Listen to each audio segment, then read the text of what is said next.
Is everybody having a good day? Is everybody having a positive day? Is everybody having a day that's worthwhile?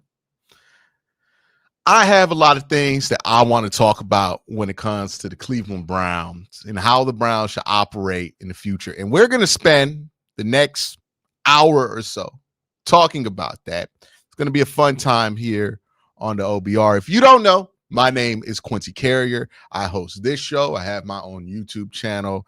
The producer for the show, shout out to Ian, gets the pictures on screen and everything else in between. But we want to appreciate every single one of you guys for being in for this show today. I'm seeing some unhappy emojis in here. If you want to interact with the show, if you want to ask a question that will be answered at the end of the show, make sure to drop those questions in the chat. If you drop those questions in the chat, we'll be looking in the comment section for questions that we want to answer on air. So if one pops up in your head, don't be afraid to ask it. We're looking for the answers down there. It's been an interesting week in Cleveland Browns world. We're hearing smoke that DTR might play sooner than later. We're hearing smoke about what the relationship is between Jameis Winston and the Cleveland Browns. And we're having a lot of conversations about the future of the Cleveland Browns. And a lot of those conversations seem to center around quarterback. Now, obviously, the main thing I think most people care about, the universal thing that we can all agree upon when it comes to Browns fandom, the quarterback position, is that we don't go back to Deshaun Watson. I think that is a given when we talk about the quarterback position, that he's not really an option. Not just because he's not good at quarterback anymore, right? Somebody asked when playoff tickets go on sale. Jail. Okay. Go away. Ask about playoff tickets. You know damn well they don't go on sale here this year. But anyways, a lot of conversations being had about why you can't bring back Deshaun Watson. Obviously, the level of play is not there. Even if the level of play is not there, just the burden of what that man represents at this point, it's too much. It's just too much at this point to continue on and play with Deshaun Watson and have that guy be your franchise quarterback. It's just not there anymore. So you look at other options. And one of the options I've heard be brought up is the option that the Browns have on the field right now. I get this question all the time. Hey, Quincy, what do you think about starting Jameis the next year? I hear people ask the question, hey, should you sign Jameis for the next couple of years to lock him up? Is this a Geno Smith situation with Jameis Winston? Now, for those of you who have watched me for a long time, you would know that I'm not somebody who has a negative opinion of Jameis Winston. I look at Jameis Winston a little bit differently than I think most people do, whether it be people in the positive about Jameis and people in the negative about Jameis. But I think the core thing to remember with Jameis Winston at all times, whether you want to keep him or not, is to remember that Jameis Winston, and the fundamental contradiction of Jameis Winston, is that Jameis Winston is an unserious man who plays a very serious position, right? That is at the core of any discussion that you have about Jameis Winston. It doesn't mean that you can't start him. It doesn't mean that you can't give him a chance as a backup or throw him out there for some games. But it does mean that if you're going to do any of this, you need to understand that Jameis Winston is an unserious person who plays a very, very, very serious position. Now, what do I mean by unserious person? It's a lot of things that makes Jameis Winston unserious, right? It's some of those unserious things we enjoy because it's good entertainment. And right now, the Browns are unserious. So we don't care if the quarterback's unserious, right? Like, that's not going to bother us. We don't care that he's doing eating W poses when he gets his primetime pictures taken, right? We don't care that he's got all these little goofy stock images. We don't care about him asking the Lord to deliver him from pick sixes. We are in a very unserious place with the Cleveland Browns, and Jameis Winston is perfect for that unserious place.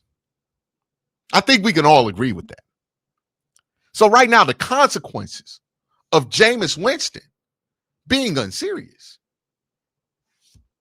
not as significant right now, right? We're coming off of Deshaun Watson, right? Jameis Winston is the movie. Y'all ever watch, what's it called? It's like a Tommy Wiseau movie. Somebody in chat remind me what the actual name of it is. I think it's like let me Google it real quick. But there's a movie I watched in college. It's had a movie made about it. It's known as being one of the worst movies of all time. The Room. Yes, Colt, The Room. Jameis Winston is The Room. Deshaun Watson is that serious 3-hour Oscar bait movie that just sucks. Like, it bored you to death. So if you go from watching a very long, very serious movie that bored you to death and that wasn't really artistically thrilling to watching The Room, you're going to love The Room, right? Because The Room is not serious, but The Room is hilarious. And The Room is a good time. It's not a good movie. It's a very bad movie, but it's a good ass time. And right now, we're in that phase.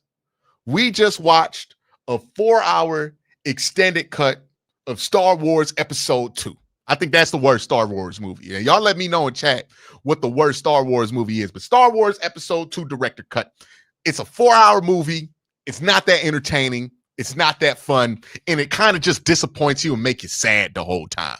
So if you go from watching that to watching The Room, okay, you're having a good time. But if you tell me that Tommy Wiseau is going to direct the next Avengers movie, I'm going to have some concerns about that. I'm going to need that to be taken a lot more seriously, right? And that is where the Browns are at. Right now, we having fun with Jameis. Why? Because the last dude in here wasn't no fun. It was embarrassing. Everything that he was connected to, like, it just don't make you feel good. It's the Episode 2 of quarterbacks. Just bad. Sorry if you are a prequel lover and especially an Episode 2 lover. I like Episode 3. I don't mind Episode 1, but Episode 2 is trash. I think we can all agree. But that's what Jameis is. Jameis is the fun movie that's so bad it's good that you could watch with your friends and laugh at and have a good time with. But you can't hire the director of that to hold down an actual serious project. And that is the fundamental contradiction with Jameis Winston. He's an unserious man. Just look at this, man. Like, this is fun because the team had won like 2 games at that point, right? But he's doing snow angels. Like, again, he's a fundamentally unserious man who plays the most serious position in probably the sport that we take the most serious. So what are the consequences of that when you take it out the context of the Browns being in a very unserious place, right? Right now, we're having fun with him not being serious. But then fast forward a couple months, let's say the Browns draft and you're excited about the players that they drafted. Let's say the Browns make some signings here that you're excited about. And by the time we get to September, you're thinking, I don't think the Browns are going to win a championship. But we can make the playoffs and maybe make a little noise. And I know some Browns fans are going to tell me, we're not going to get carried away. We're not going to do that. Stop lying. Browns offseason happens. You're going to start believing that the Cleveland Browns could get to the divisional round of the playoffs. And you're going to have hopes. And you're going to have expectations. And you're going to have a whole offseason to watch just Jameis Winston highlights. And Jameis Winston highlights, they can be intoxicating. Because you forget about all them low lights with Jameis when you just watching them highlights. And you start talking yourself into, hey, Jameis could be like Geno Smith. Jameis could turn down them interceptions. And then September's going to happen. And you're going to remember that you got an unserious man playing a very serious position. And it ain't going to take much for that to make you furious when you taking the season seriously. That is the word of caution. when it comes to Jameis Winston. Understanding right now in this context, it's fine. But let me tell you something. I can see the future. He is a 3 interception game away in September from y'all hating him. Like, not being Deshaun Watson is the best thing that Jameis Winston has going for himself, on top of like playing some legitimately good football in between interceptions. I don't say that to be slight, but like, that's what we feel like. And if you have to start him next year, and he does do those things that he's always done, it's going to drive you crazy. Now, I'm not saying that to make sure that you feel like you have no hope at the quarterback position. The reason I say this is because I see a lot of people just saying, hey, we're going to roll with Jameis next year and shutting it down at the quarterback position. Some people even coming out here and saying, hey, we should give Jameis an extension right now. The Browns should weigh every option available this offseason at quarterback. That's not a slight to Jameis Winston. But Jameis Winston has not played a consistent enough level of football to just have this starting job be held down for him next year. If it's available and it makes sense, you can do it. I know some people are concerned. Is Jameis Winston somebody that's going to be available if you wait? I think so. I don't think there's this giant market for Jameis Winston. I don't think there's a giant market for quarterbacks. I don't think there's a giant market that's going to push Jameis Winston's number out of what it's normally been. And that means with Jameis, you could probably get what you want with Jameis if you wait.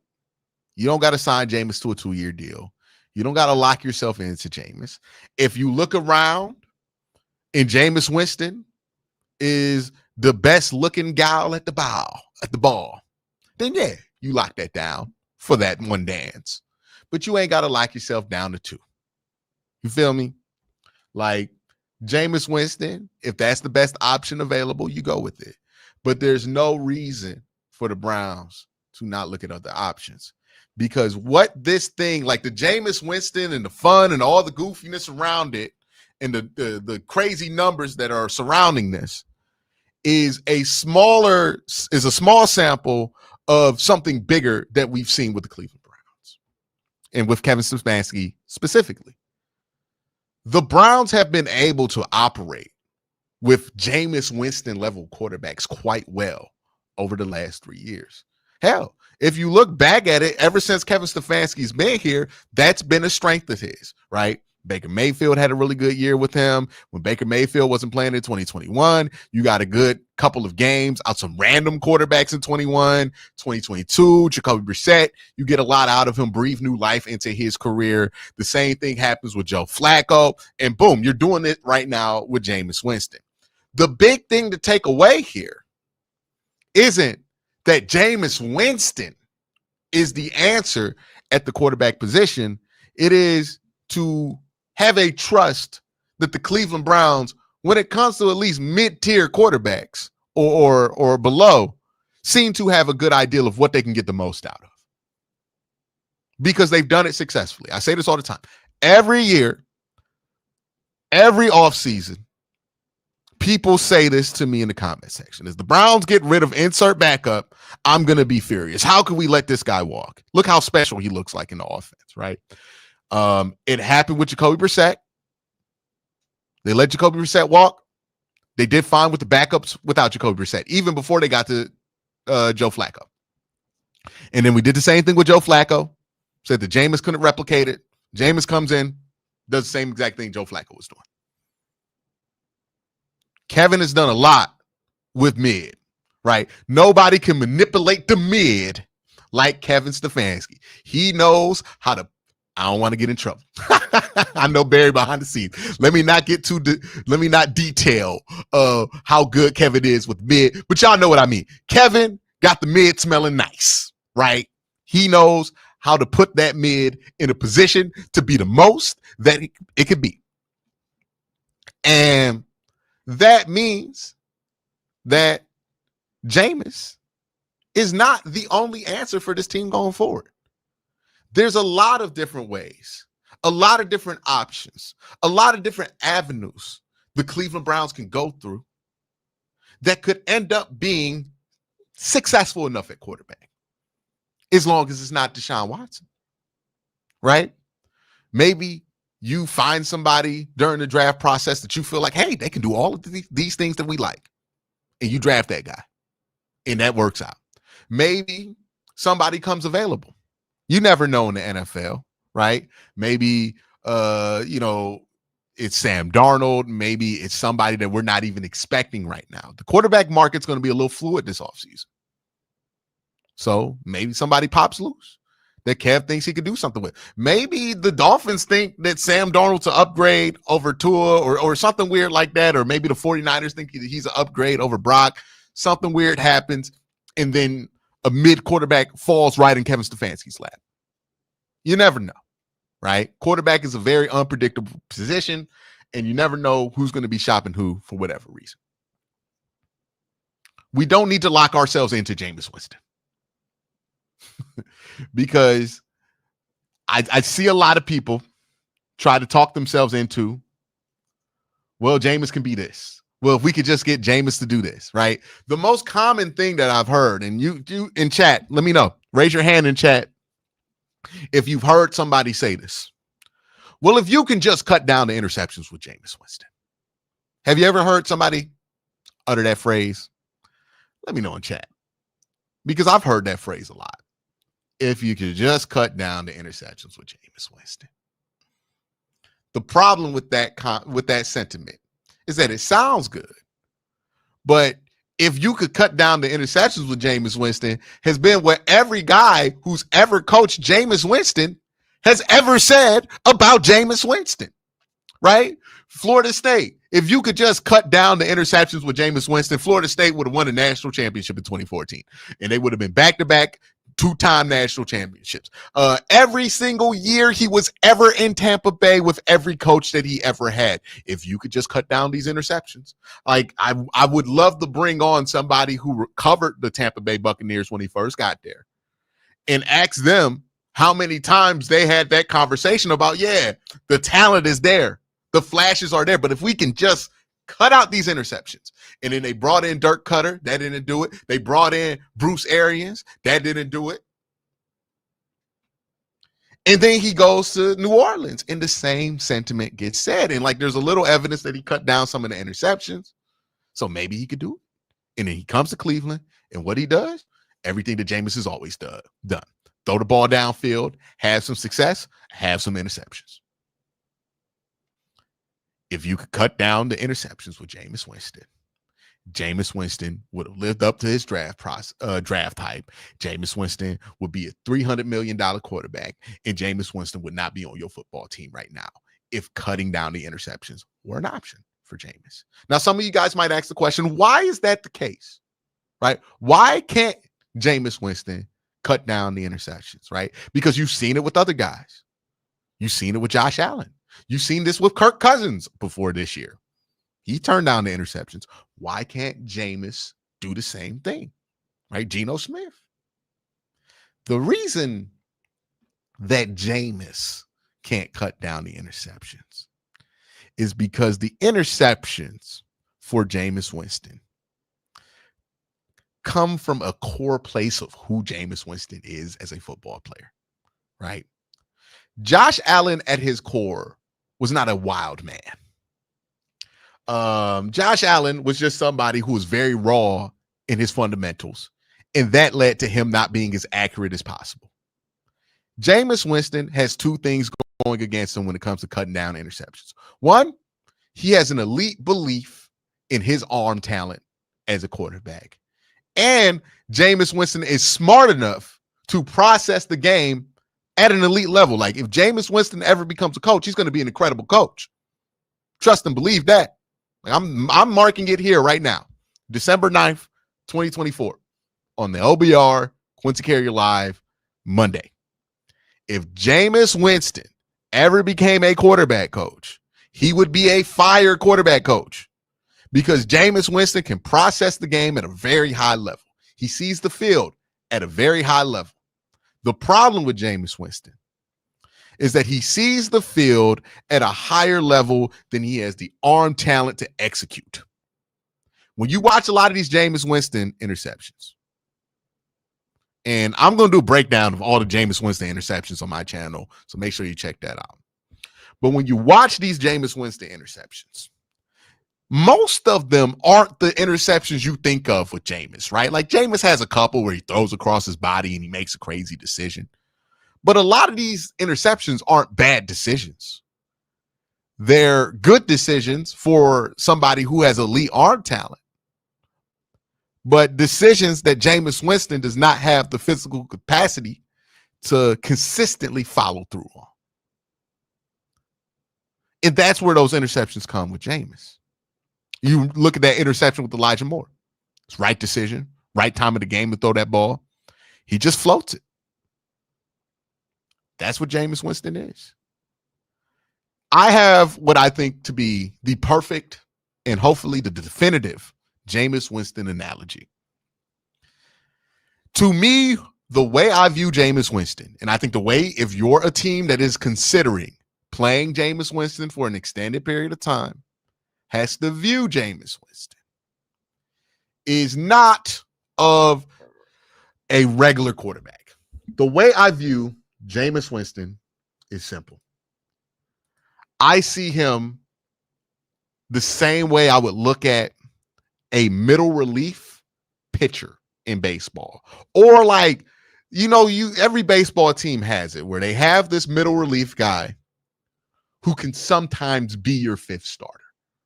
He's not always your fifth starter, but sometimes he can be your fifth starter. But what he really is good at is being your middle relief guy. Because the truth about Jameis is that sometimes he's going to go out there, throw the ball, and he's got it. And you can let him loose and throw him for 4 or 5 innings, and you don't got to worry about how your starter did. Or there are going to be some nights where Jameis Winston can't get that fastball in the strike zone. It's going to be a quick night. Get him out of there. Go to the bullpen, right? That's what Jameis Winston is. He is a bullpen pitcher. Sometimes he got it. Sometimes he don't. Sometimes he needs to go back to AAA. Sometimes he's cooking. Sometimes he's throwing 100 and getting good spin on his curveball. Sometimes his curveball ain't breaking and he's getting rocked.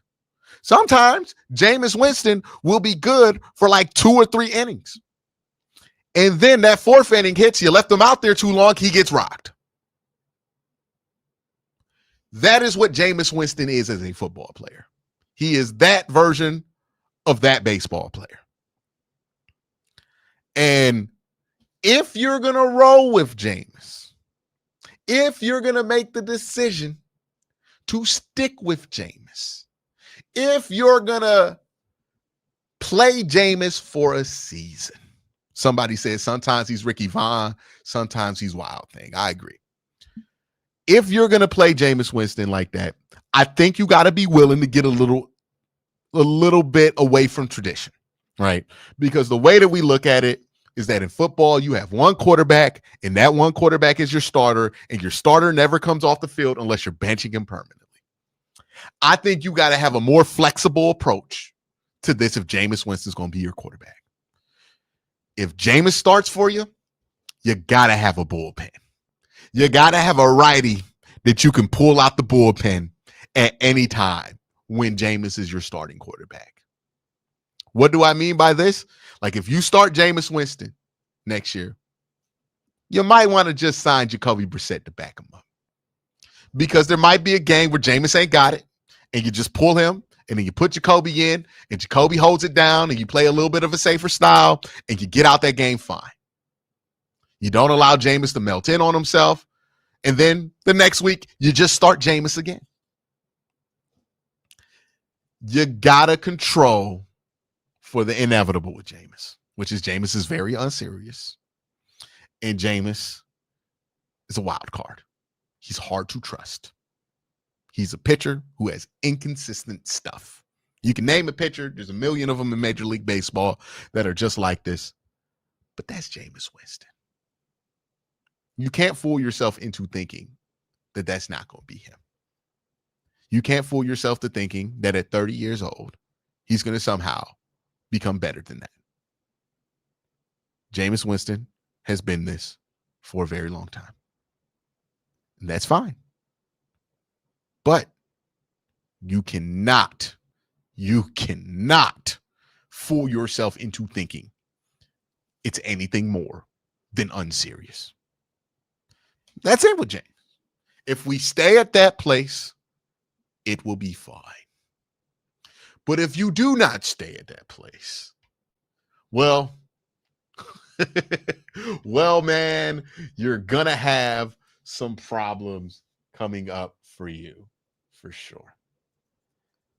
I'm going to take a break from the Jameis talk. We'll hit on more Jameis talking points in just a second. Another thing I want to bring up that I think is obvious about the Browns is Bubba Ventrone. Do we still got to do this? I don't get the idea that the Browns had to bring in Bubba Ventrone to be, well, not Bubba Ventrone, to bring in Kadarius Toney to be the extra, to be the punt returner for the Cleveland Browns. I never got this thought process. I understand why people think it's a good idea to bring in him. I just don't think it's thought out through thoroughly. Because what Kadarius Toney is another unserious guy. But besides that, he's been super unreliable. And I'm sorry. I have a problem with a special teams coordinator that thinks it's okay to put the most unreliable dude on the team at punt returner. I tweeted it out during the game.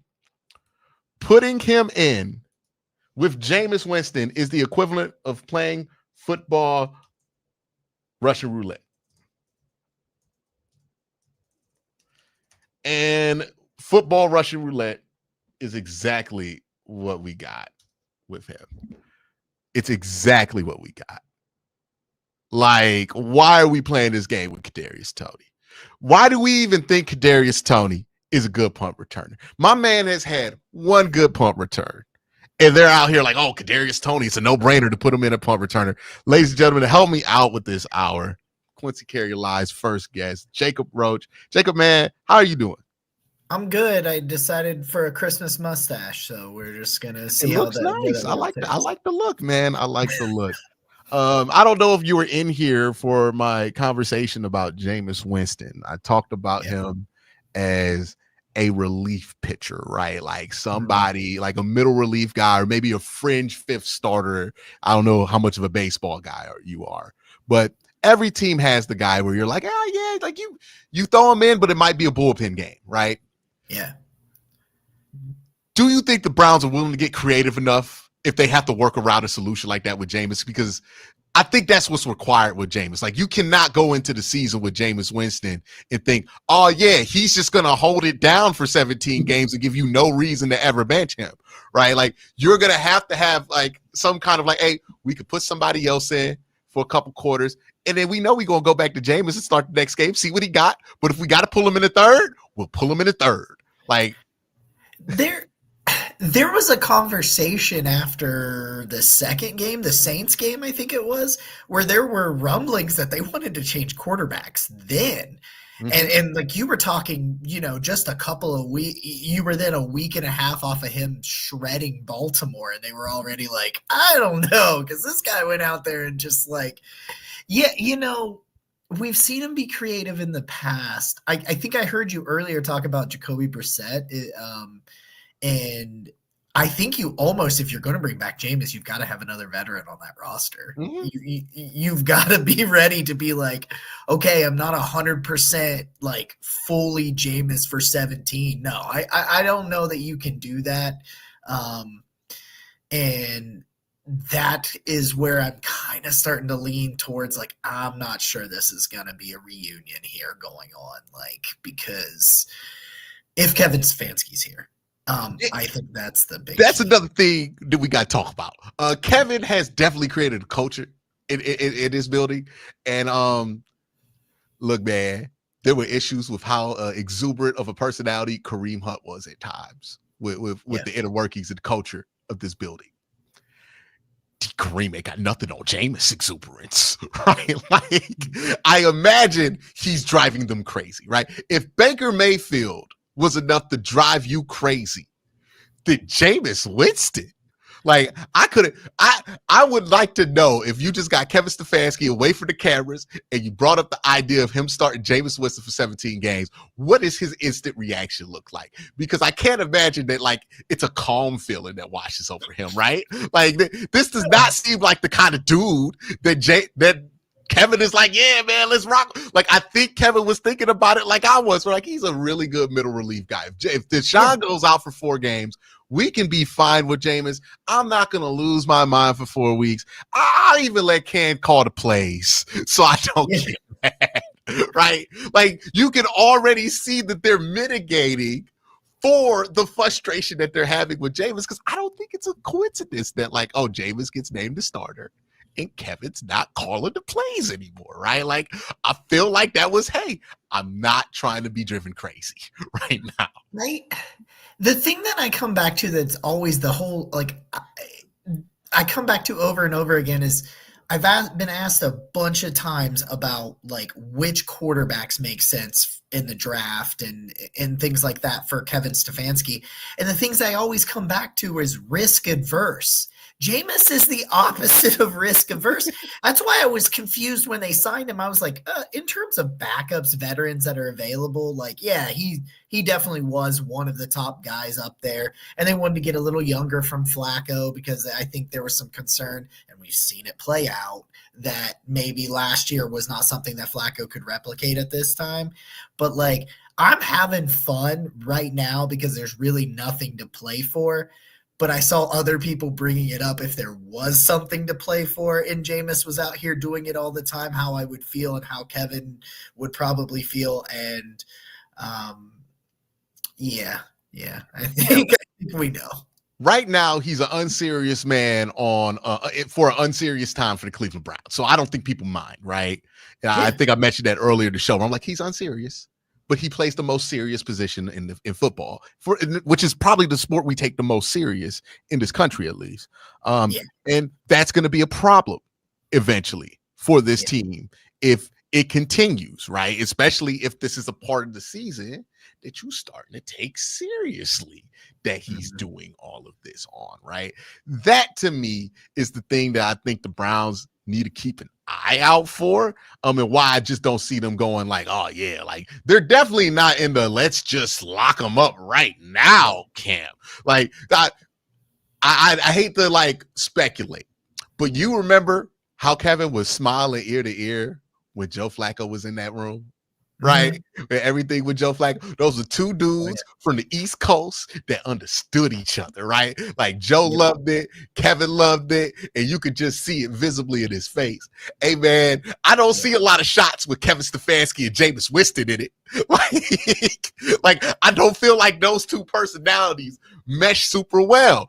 And, like, you just look at some of the personalities that haven't worked. Obviously, it's not going to be something that meshes well. And we talk about a whole year with this dude being the most important player, or starting at the most important position, the de facto leadership position.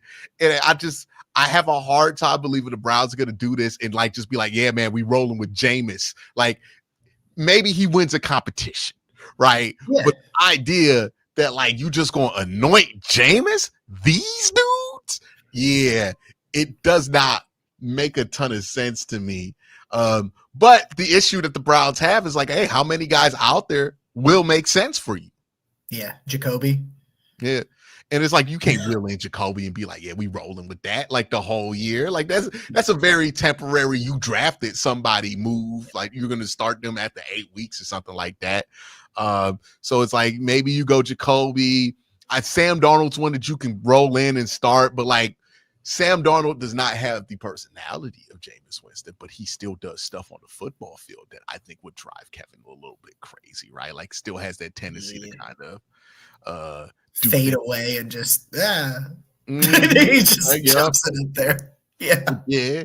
The question is, if Baker Mayfield bothered you, why wouldn't Sam Darnold bother you, right? And you're talking about an actual commitment with Sam Darnold. I was actually having a conversation with my brother about this before the show.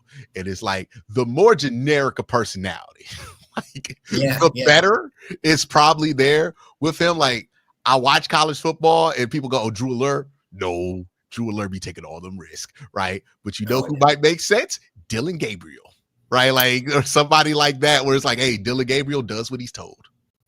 Like played a lot of football. Like I think I got a little bit yelled at by some people for suggesting the Dillon Gabriel thing, but it's like, dude's played 62 college games or whatever. He's a rhythm and timing in the right spot at the right time. He'll do he's Bo Nix, but left-handed and a little bit, he's about the same athlete. He's just a left-handed Bo Nix. Like, and that's working out in Denver. Like, yeah. And if there's somebody who's looking at that and be like, I could work with that for 2 years. Mm-hmm. I think Kevin's on the list of guys that would look at that, right? I think Carson Beck has been a bit erratic in his tape. I don't know. When you look at Carson Beck, I have this struggle because there's Carson Beck you saw last year. Yeah. When he had actual wide receivers. And then there's the dude that you see this year. And I think it was helpful to see that half of football they played without Carson Beck in there, because I'm like, hey man, say what you want about Georgia's offense right now. It looked worse once he got out there. Like they had that one drive, but boy, was that a mess after he got hurt. They had one wide receiver, or there were wide receivers, not counting the running backs and the tight ends. But in that game, Georgia had 41 yards receiving from wide receivers in that game, and they were all one person. And then that was that, which is just not. And they lead the country. They're at like 40 drops right now, something like that. Like it's an outrageous number. And like Carson Beck was if Kevin Stefanski designed a quarterback, it was Carson Beck. And I know a lot of people are going to come at me for it because, like you said, the guy this year is not what that guy was last year. But that guy last year was a dude. And if somebody can find a way to get that Carson Beck back out there, like the dude that he hasn't turned the ball over, I know he gets the turnover that gets him hurt at the end of the game, but he had 11 touchdowns, no turnovers the last 3 games going into the SEC championship game. Rhythm and timing, right place, right time, all those things. Like people aren't going to like it, but like if I right now, gun to my head, Kevin Stefanski quarterback, it's Carson Beck. Yeah, and the problem with like, especially like the sports talk around the draft, is that the nature of it's going to be super reactionary, right? Where people are like, oh, you got to take this guy off your board or whatever it is. Like people react super harshly to 1 or 2 games, or like they'll throw the mid label on you and just like not really evaluate it. But that's the thing with Carson Beck. He is mid, and mid get the job done sometimes, right? Like I think we mitted ourselves out of seeing the value of Bo Nix last year, where it was like, oh, he's mid, right? And people were like, hey, he's mid, he's not going to be able to do anything. But we forgot, mid ain't always bad, right? It ain't Reggie, right? Like there are things out there that are worse than mid. And Carson Beck is mid, right? Like Dillon Gabriel is mid. Like the best you don't draft mid in the first round. But if you get mid in the 3rd round, I don't think that's a bad thing, right? Like, or even in the 2nd round, right? If you could get them late enough back there.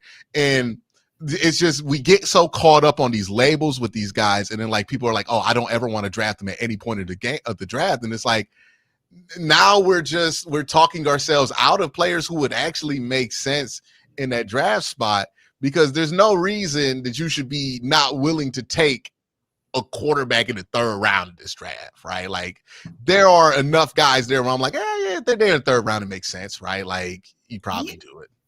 Yeah, for sure day 2, because like the drop off in terms of even just the salary of a quarterback going from 1st to 2nd, the 2nd or 3rd round, it's beneficial for you in that sense too. But like, everybody got caught up in that. There was a really bad stretch for Carson Beck where he turned it over multiple times in like 4 straight games and all this stuff. I'm with you. It's so fun to watch these because all of a sudden, Aller's back up there because he has a good game against Oregon. And don't get me wrong, he's got one of the highest ceilings in this class. But it was like, I got told when like I put him in a mock in like the third round, I was like, hey, this is a high ceiling guy. You don't want him to play right away. Everybody's like, no, you're stupid. A month later, he has a good game, and everybody's like, listen, we got to take him number 8 overall. And I'm like, we have got to be careful in what we're doing in terms of the spikes and the lows and all this stuff. It's like, if you think that a stretch of games or a year really plummets a guy's like who he is, you're like, this guy stinks. He's in the bottom after this bad year. Why can't he get better? Like we got to remember, you can bring a guy in and you can develop him and he can grow and he can get back to places or he can go above. And it's just like, I see Serge said in the chat too, we're 500 with mid right now. I've watched and Baker is playing awesome in Tampa Bay, but when he was in Cleveland, he was very mid. He was really good with Kevin Stefanski, then he was hurt. Jacob, that brings up a great point. Mid is just an average, right? Mid does not be. There is the Kirk Cousins mid, which I would call Olive Garden mid, which is like everything on the menu gonna be cool. It ain't gonna blow you away, but it's gonna be pretty good for $10, right? Like you gonna get a good time, right? Baker Mayfield is what I call Little Caesars Pizzas mid, which is like, hey, sometimes that Little Caesars Pizzas tastes more than $5. Sometimes you eat cardboard from Little Caesars, right? Like it is, it is just one of those things that wildly fluctuates, right? That's the mid that Baker Mayfield provides you. Because even in that game, brother threw 2 interceptions, like is what it is, but was able to get it out there. And in the NFC, I don't think that's a big of a deal as it is in the AFC, especially when you're not in the AFC North. He literally went from the best division in football to the worst division in football. And I think that helps him out as well. But he was mid. But we classify a lot of things under mid, and we confuse mid with bad. But mid is not bad. It's just not Pat Mahomes, right? Like, and what I see in this class is like, it's some mid in this class, but that doesn't mean that there's not somebody who couldn't be a starter for a couple years, right? Like, if you think about the mid label on Carson Beck, think about it this way, you look at 2023 Carson Beck and 2024 Carson Beck.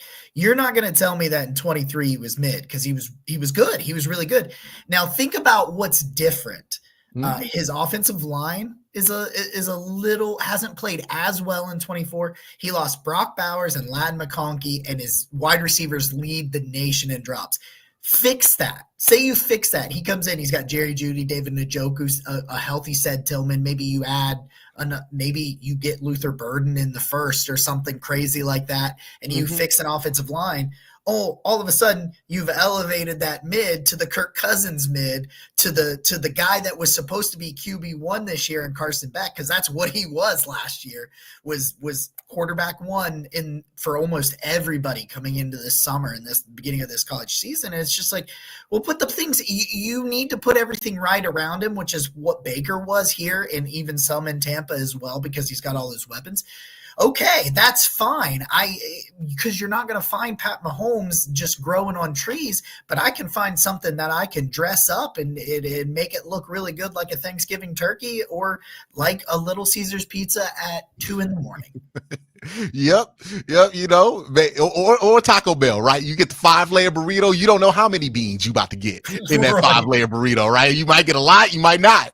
It depending on what your taste buds are like or how you feeling at that time. It might hit, it might not, right? It's no quesarito, but you know what? Hey, the right 5-layer burrito don't taste that different.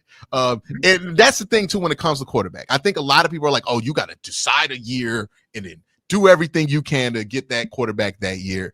But if you look at how most teams find quarterbacks, they're doing what they can every year to win as many games as possible. And then the opportunity comes where they see somebody in the draft where like, I like them. Let's take them, whether that be in the first, second, third round, or, it might be a situation where you got Alex Smith and maybe Carson Beck could be your Alex Smith, and you do what you can for a couple of years with that. And then you see somebody who you think could be your Pat Mahomes, and you go out and you get that guy, right? Like you can't force the timeline. You can't dictate the timeline with quarterback. You just got to take what's available and get the most you can out of it, right? That's why all these quarterbacks end up signing extensions that are extension worthy, because you can't, it's just so hard. And if you're looking at the Browns, you're looking at what their strength has been as far as quarterback has been. It's like, hey, like you have found a way to get the most out of these certain guys, right? Like even DTR, I would argue you probably got more out of him than a lot of other teams would have been able to get out of DTR. And who knows what else they're going to be able to squeeze out of him. But Carson Beck is not DTR. He's 6'4", he's 220, he has very strong arm, right? Like he's worked in a system where he is expected to kind of be what the Browns expect him to be. Like this is somebody that everybody thought, okay, well, maybe you can get Kirk Cousins. And I always say, somebody compares a quarterback to Kirk Cousins, maybe you don't draft him in the first round, right? Like maybe that's the red flag. It's like, okay, yeah, because you wouldn't draft Kirk Cousins in the first. Kirk Cousins was a 4th round pick, right? But if we're getting into day 2 and he's falling, it's like, why not? Right? Like at that point, what's really the risk? And I think that's somewhere I think Browns fans, and I think a lot of people who look at the draft should get into, because I think we're getting so caught up in, oh, this class does not have somebody who's going to step in and be a top, like even Shedeur Sanders, who a lot of people feel like is number 1 quarterback in this class. You know, you press somebody to ask them who they compare him to, it's probably like Geno Smith. That's what I've heard from a lot of people, yeah. And it's like, Geno Smith, is that really that different than saying this dude could be Kirk Cousins? Really. Ain't that what we saying right now with Jameis Winston?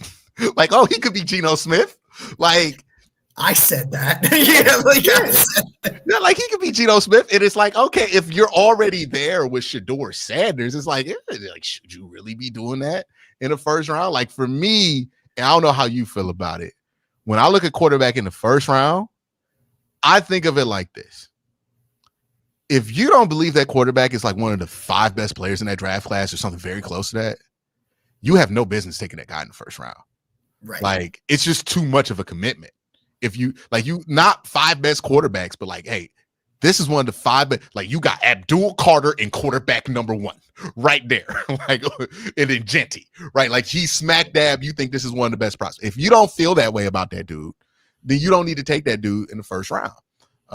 And I can see very easily that there's not going to be a quarterback that anybody feels that way about.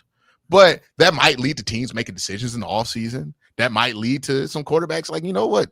A lot of the quarterbacks that are successful in the NFL aren't the ones that were overwhelmingly amazing prospects. Dak Prescott, 4th round pick, seen as flawed coming out of Mississippi State. Jalen Hurts, seen as flawed, right? Like if you look at all these reports, like I bet mids all over those reports. Like, oh yeah, he has this, and that. But that doesn't mean that player can't develop into something that's ultimately useful for your team. And you just got to trust that your organization does not like give the franchise commitment to some mid, right? Like as long as you treat mid like mid, it's fine. Yeah, because you take Carson Beck in even in the second, let's say, which they're in like, they're at pick like 40 right now, I think, or something, 39, something like that is their 2nd round pick. Like there is a lot of pressure and expectation on a top 10 pick. Pick number 40, if it doesn't work out as a quarterback, like pick number 40 is almost like picking the dude like a position player in the day 3. Because once you get outside of picking a quarterback in the top 10, the expectation and stuff around it goes down, and you can allow that guy to actually develop, and you can allow that guy to actually go out there and have some stumbles and some things like that. And it's just like, you're not finding Caleb Williams, you're not finding Jaden Daniels, you're not finding Drake May. Okay, let me go from the 2nd tier and add a really, really good player in the 1st.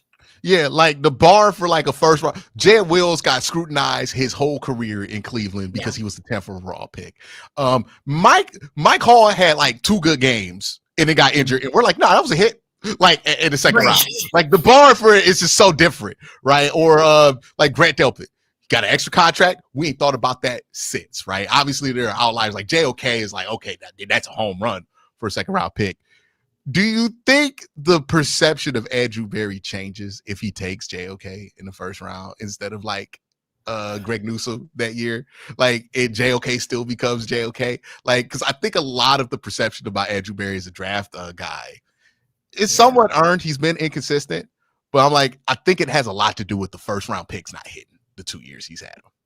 Yeah, because the first round picks turn into Jed, Newsome, and Watson. Because you have to put all that Mm-hmm. Watson first round pick on there. Yep. Because it's like, because I've said before, like when I'm looking at it, I'm like, he's hit on every second round pick while Michael Hall's still up in the area and things like that. But yeah, you're right now. Jed's gone. He's not getting a second contract. Newsome's probably not getting a second contract right now. But if you're telling me he drafted an all-pro in the first round in JOK, yeah, no, I do. I think because especially in Andrew Berry's case, there's only two of them. Yes. And since none of you, the margin for error is like, if you hit on one of them, it's 50%. It's significantly higher than 0% that it is right now. So yeah, I definitely think so. Because a lot of people don't remember who was a third, fourth, fifth round pick. They don't remember that stuff in the middle. They just remember the ones because that's in most cases people don't have a sickness like me and dive into everything that goes outside of the first round. Yeah, I think that's where my outlook has been on this, right? Like, I think if they draft well and they take care of things and they just don't overcompensate for the failure of Deshaun Watson, you can end up in a place where you're a surprise 10-win team like the Broncos are this year, right? Maybe that, and who knows who the quarterback is for that, but like maybe that's the case for you. It's be Dylan Gabriel and like, oh yeah, surprise, like he came out of college, he's short, all this stuff. Tony Grossi's gonna hate him, but you know, like he's short and he's left-handed. Like he's not gonna love that, but and he's old. Yeah, if you get the 10 games here, like, okay, fine, whatever it is, or you can have a couple of good seasons. You don't have to commit yourself long-term to them, and that resets the money. And like, think about it like this. If you could get 4 years of a quarterback on a rookie contract that's not a first-round pick, then like that just erases everything that you're concerned about with Deshaun Watson going forward. Because basically, if you get some mid there, you're like, okay, you're overpaying for some mid for a couple of years, but then come 2027, you're back under the table. When it comes to the salary cap value of that. So it's like, okay, like it's a very like positive scenario for the Cleveland Browns if like one of these guys becomes another quarterback that you don't want to give like, you know, what I think Geno Smith got 22 million. Sounds right. Yeah. Yeah. Geno Smith got like 22, Baker got like 25 or something like that. Like maybe you want to give this dude 18 over 3.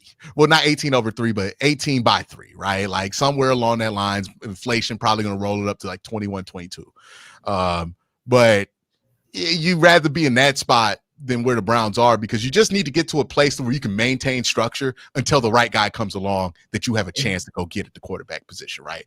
Like that is what Andy Reid did with the Chiefs, where it's like, hey, that thing was not a dynasty. They were another team that was getting eliminated in the second round a ton with Alex Smith because their limitation was clearly the quarterback position. And then they got somebody who cleared that limitation. The right opportunity popped up. They took advantage of it, and then they elevated. And right now, if you're the Browns, you want to make sure that you're not going back to hiring coaches and GMs every year. So you need to have some level of success to be able to maintain that. And the way that you do that is, hey, you might have to live with some mid at quarterback. But I'm going to tell you right now, I've been a Browns fan my whole life, Jacob. You have too. We ain't going to be able to tell the distinction from mid and good because we ain't never seen mid for real. Like, no, not consistently. We get like a glimpse of it here and there. You get Derek Anderson in 2007, you know, and like that was a lot of fun. And, you know, and then you get I will never forget how many times I saw the Brian Hoyer is 10-6 as a starter graphic. Oh, yeah. Like, oh, yeah. Dude, yeah.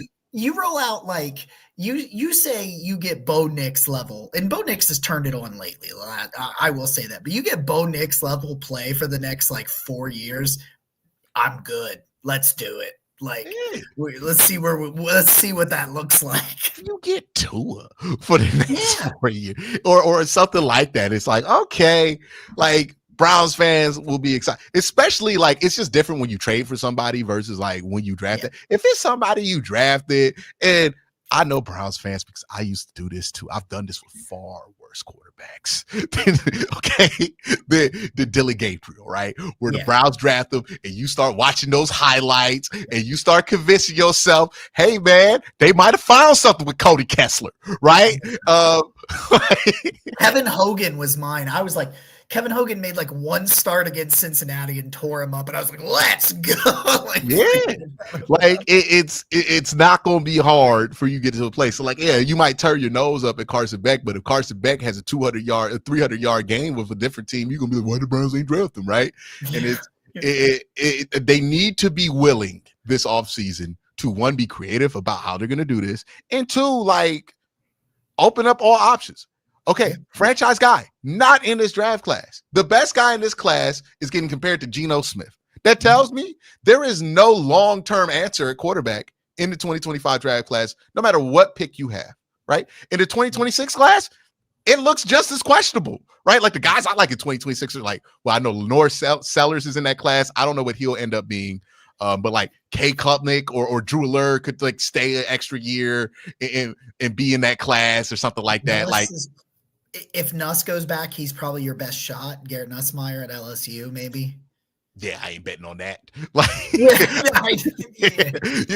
but you have like those guys, right? The guys who are like former top overall recruits that, have had a longer path, and maybe they get a hot season, right? Like maybe Miller Moss transfers somewhere and like cooks or something like that, right? Like there's always the possibility of that. But like 2027 is the only class. So I'm like, there's going to be guys in that class that are going to be like franchise. You look at DJ Lagway, you look at potentially like, well, if you look at how the Mannings operate, it's not likely that Manning, I think, leaves that first year.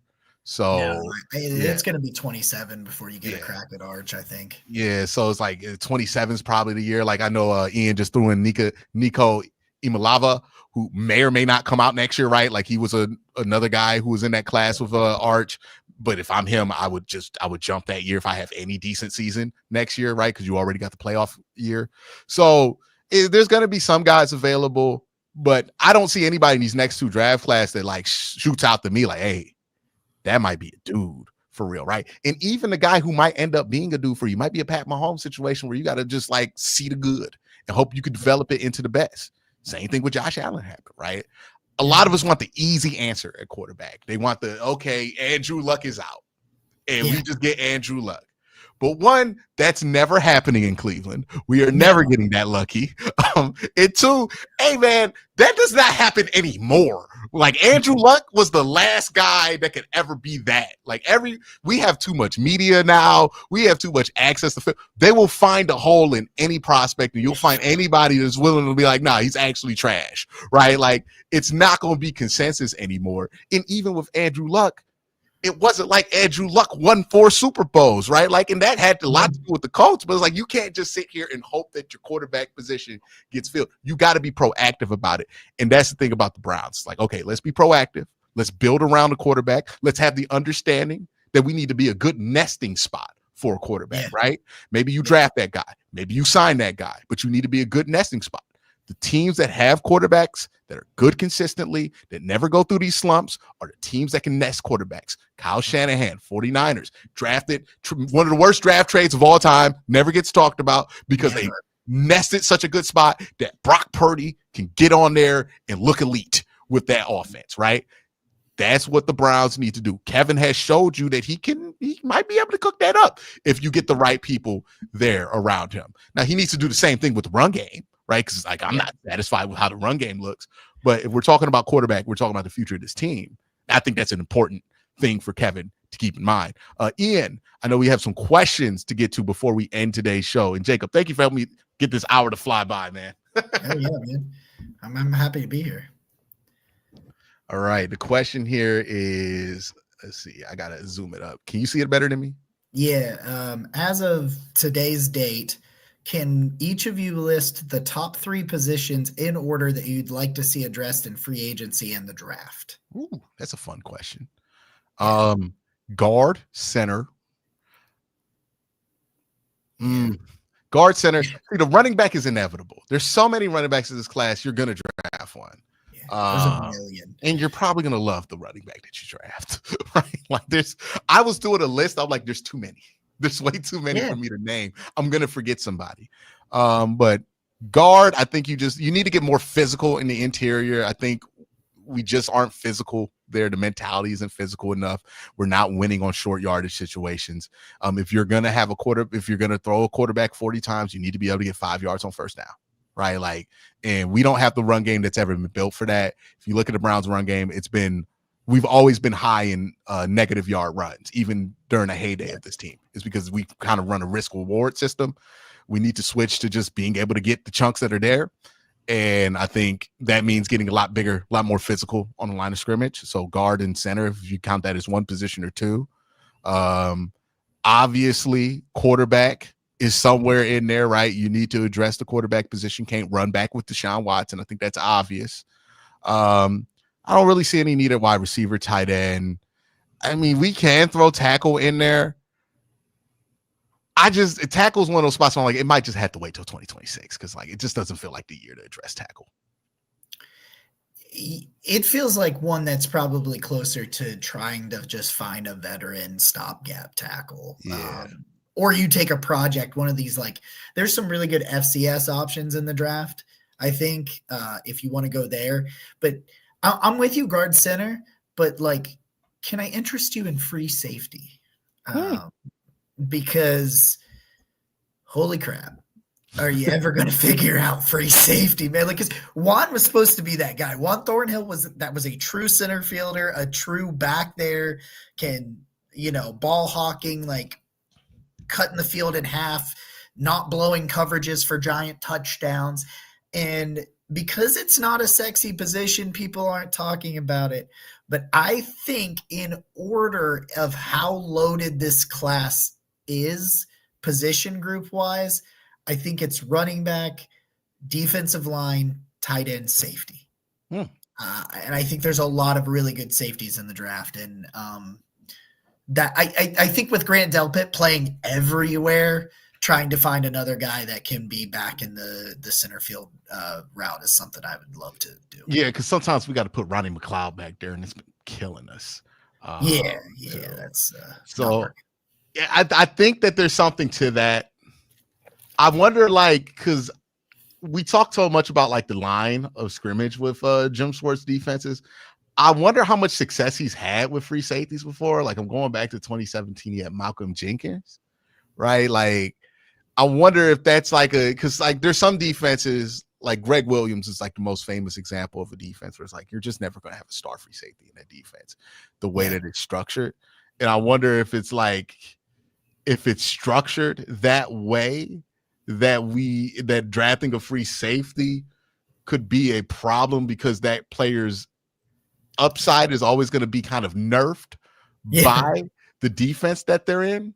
I would have to do a little bit more because I don't feel like the free safeties have been nerfed by what the Browns are doing. Like they're not that aggressive where I'm like, oh, they're just leaving this dude one-on-one. Like, and like he's just getting cooked or something like that. I think also it really does matter with run support. Like, I think that's the biggest thing when I could tell like safety plays either good or bad, or when Juan's having a good or bad game. It's like, okay, we're not able to get to the edge because our safety's not there, right? Like, I think that matters a ton. I wonder how they approach that. Like, I think that's part of why Ronnie McLeod like probably shouldn't be on the field as much as he should be because he just can't get there in time. And like they try to do some of it with Grant, but Grant also has to kind of play as the extra linebacker right now because they're injured at linebacker too. And that leaves Ronnie Hickman, who's not that kind of a free safety, right? Like Ronnie Hickman is a free safety. He gonna make sure that nobody gets beat over top. But he's not going to bite early or he's not an instinctual free safety. He's a really good backup free safety to have there. And which is good for an undrafted player. But I think that's one of the big keys, right? Like if you want to fix the Browns run defense, I think that's a big part of it. Having a free safety in there willing to get their head in there and crash. I thought that's what DeAnthony Bell did well when he stepped in last year at times. But yeah, I agree with you there. It's so hard to find those dudes. And then once those dudes are available, they go so early in the draft. I think is the problem, like with trying to look for a free safety. But I think they can just do more to have more options there, right? Like guys that they can feel better about. And maybe that means get a free and a box, you know? You can go take Amalawari, I think is how you say it, the A&M, Oh or yeah. is he? Because everybody thinks he's a linebacker. Like, so he's a safety linebacker hybrid. Just go do that. Find one that's both. Yeah, definitely. We could talk draft. We could talk Browns future. We could talk Browns offseason. We will for hours upon hours upon hours. We got more questions here, Ian, before we head out. Why is Dustin Hopkins still going to line up for kicks? Can't we take a look at someone else? I imagine this is one of those things where it's like, just let him play out the year and then just put in competition next year, right? Like if they were at a more dire place season-wise, I think they would have made the move and cut their losses. But since they're not, like, the Browns' playoff odds don't hang in the leg of Dustin Hopkins, unfortunately, anymore, right? So if the stakes aren't that high, I just don't think they make that move right now. But if I've said this for years, I don't know where you're at. I hate drafting kickers. Drafting kickers is you're always beta testing for somebody else to get a good kicker. And then two, if I'm the Browns, hey man, get the best kicker out the UFL. It seems to work as a strategy. It's crazy where some of these the best kickers in the league this year are just these guys that you've never heard of them. You don't know Bates, what path they right? took. Brendan Aubrey was kicking for the MLS at Notre Dame, right? Hey, they find those dudes, and because they out there playing in the UFL, they know it's this close, right? You are this close from not playing football for a living anymore. So they're used to the pressure, right? A college dude, there's like 8 kickers on the roster, there's 14 punters. They know they comfortable. Like the NFL is so uncomfortable for special teams guys because, like, you think about it, you get drafted to a special teams room. They're like 3 dedicated special teamers that you're going to be in there with: the long snapper, the punter, and the kicker. Right. And let's say you're a new kicker. Dude, Corey Bojorquez is like 35 years old. The long snapper's almost 40. Who are you hanging out with? Because nobody else want to hang out with the kicker. Yeah. Right. So it's like you're just so alone there. But in college, there's like 500 dudes on scholarship that are kickers there. So it's like it's just so relaxing. And you don't have that in the UFL. I think that's why you find these kickers that are successful, because they're like, oh no, man, these guys can handle that. And that's the most important thing, I think, for these kickers that you can't simulate. Yeah, for sure. Let's get to the next question. If the Cowboys trade for Sanders, would you be willing to take Dak? Yeah, sure. Why not, dude? Like, that's better than Jameis. Sure. I'll sign it. I'll sign the contract myself. Yeah, I'll start driving to go pick him up. Yeah, dude. If they want to go, and like the thing that's wild about that is like, hey man, the Cowboys are so tired of having Dak at quarterback, so they go out and take Shedeur Sanders, who could be as good as Dak. Like, yeah, that's probably the upper echelon of who he could be. Yeah, like it's Dak had some like crazy years, right? Yeah. When you talk about like he's almost put up 5,000 yards before.